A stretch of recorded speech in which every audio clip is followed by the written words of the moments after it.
എന്നെ കൊണ്ടുവരാം എന്ന് പറയുന്നതിന്റെ കാരണം എന്താന്ന് വെച്ചാൽ ഒരു സത്യസന്ധനായ മുഖമുള്ള ഒരാള് വേണം. അതെ, അതായത് മഹാബലി എന്ന് പറയുമ്പോ ഒരു കള്ളന്റെ പോലെയുള്ള ഒരാളായ പറ്റൂ? ഒരിക്കലും. അപ്പോ മലയാള സിനിമയിൽ അവർ പലരും ഞാൻ തന്നെ കുറ്റം പറയല്ല, പലരും നോക്കി, മമ്മൂട്ടി, മോഹൻലാൽ, ജയറാം, മുകേഷ്, ജഗദീഷ്, അങ്ങനെ അവർ നോക്കിയപ്പോ ദൈവം ഈശ്വര ഇതല്ലേ മഹാബലി. അതുകൊണ്ടാണ് കള്ളവുമില്ല ചതിയും.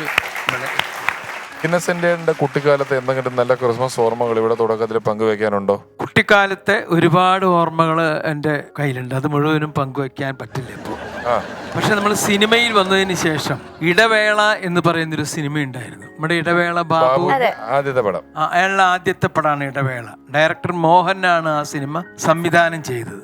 നളിനിയാണ് അതിലത്തെ ഹീറോയിൻ. ഞാൻ ആ സിനിമയിൽ ഒരു ചെറിയ റോള് ഞാനും അഭിനയിക്കുന്നുണ്ട്. രാത്രി ഈ ക്രിസ്മസ് കരോൾ അതുണ്ടായിരുന്നു ആ സിനിമയ്ക്കകത്ത്.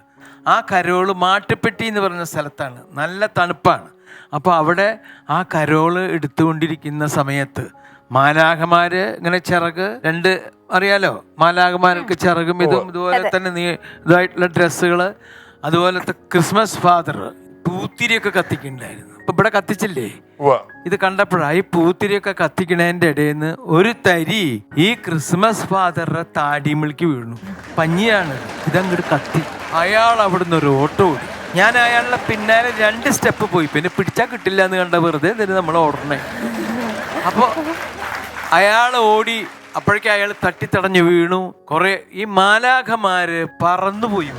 കരോളിന് ഇരിഞ്ഞാലക്കുടയിൽ നിന്നും കാത്തലിക് സെൻട്രൽ എന്ന് പറയുന്ന സ്ഥാപനത്തിൽ നിന്നും 10, 15, 20 കുട്ടികളെ കൊണ്ടുവന്നിട്ടുണ്ടായിരുന്നു. മനസ്സിലായോ? ഇപ്പോ ആ കൊണ്ടുവന്ന അച്ഛൻ ഒരാഴ്ച മുമ്പാണ് മരിച്ചത്. ഫാദർ ജോൺ ഇടപ്പള്ളി എന്ന് പറയുന്ന അച്ഛൻ. അപ്പൊ ആ അച്ഛൻ മരിച്ചു. അപ്പൊ ഞാൻ അവിടെ പോയിട്ടുണ്ടായിരുന്നു, ഞാൻ എൻ്റെ ഭാര്യയും കൂടി പോയപ്പോ ഒരുത്തൻ എൻ്റെ അടുക്ക വന്ന് പറഞ്ഞിട്ട്, എന്നെ ഇന്നസെന്റ് മനസ്സിലായോ? ഞാൻ പറഞ്ഞു, ഞാനന്ന് ക്രിസ്മസ് ഫാദർ, അയാള് ഇവനാ പൊള്ളി നാശമായി ഈ നിലയ്ക്കായത്. മനസ്സിലായോ? അപ്പൊ എനിക്ക് ഇത് ക്രിസ്മസ് വരുമ്പോ നമുക്ക് സന്തോഷമൊക്കെ വരുന്നുണ്ടെങ്കിലും ഈ സങ്കടകരമായ ഒരു ഇൻസിഡന്റ് എന്നും മനസ്സിൻ്റെ അകത്തുണ്ട്.